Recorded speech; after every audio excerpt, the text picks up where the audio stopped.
Beragam peristiwa terjadi dalam sepekan terakhir. Berikut GoTV News merangkum berita-berita yang terjadi dalam minggu ini.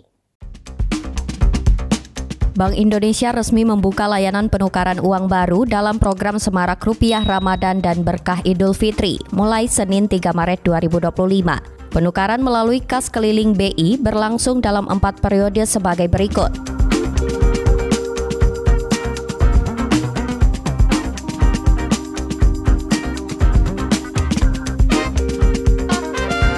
Masyarakat dapat menukarkan uang baru dengan batas maksimal 4,3 juta rupiah per orang. Penukaran dilakukan melalui aplikasi Pintar BI di pintar.bi.go.id. Selain kas keliling BI, layanan penukaran juga tersedia di bank sesuai ketentuan masing-masing. Menteri Pan-RB Rini Widiantini menegaskan bahwa pengangkatan calon aparatur sipil negara 2024 tidak ditunda, melainkan dijadwal ulang. Dalam rapat di DPR Jakarta pada Rabu, Rini menjelaskan bahwa pengangkatan calon pegawai negeri sipil akan dilakukan pada Oktober 2025, sementara pegawai pemerintah dengan perjanjian kerja diangkat pada Maret 2026. Penjadwalan ulang ini bertujuan untuk menyatukan proses pengangkatan CPNS dan P3K secara bersamaan, bukan karena alasan efisiensi anggaran. Pemerintah Provinsi Kepri melalui Dinas Penanaman Modal dan Pelayanan Terpadu Satu Pintu resmi mencabut izin operasional Leko Cafe and Lounge tempat hiburan malam di Jalan Aisyah Sulaiman Tanjung Pinang. Keputusan ini diambil setelah evaluasi terkait insiden perkelahian yang melibatkan 6 prajurit TNI AL dan TNI AD beberapa pekan lalu.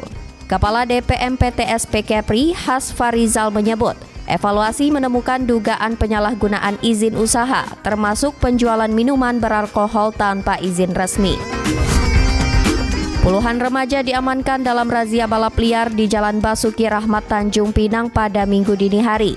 Mereka diketahui beraksi setelah sahur dan tidak memiliki surat izin mengemudi. Selain dikenakan sanksi tilang, para remaja juga diberikan sanksi pembinaan dengan mendorong sepeda motor mereka ke Mapolresta Tanjung Pinang.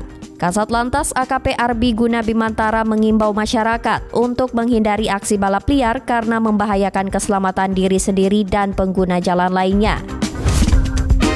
Gubernur Kepri Ansar Ahmad mengumumkan bahwa mulai Maret 2025, sebanyak 17 staf khusus tidak lagi menerima insentif sebagai bagian dari kebijakan efisiensi anggaran. Keputusan ini juga akan disertai dengan penerbitan surat keputusan baru bagi 17 staf sus tersebut. Sebelumnya, pengangkatan mereka menuai polemik di tengah upaya penghematan anggaran daerah. Bupati Bintan Robi Kurniawan menanggapi penetapan 7 pejabat Bintan sebagai tersangka dalam kasus dugaan korupsi pengelolaan wisata mangrove Teluk Sebong.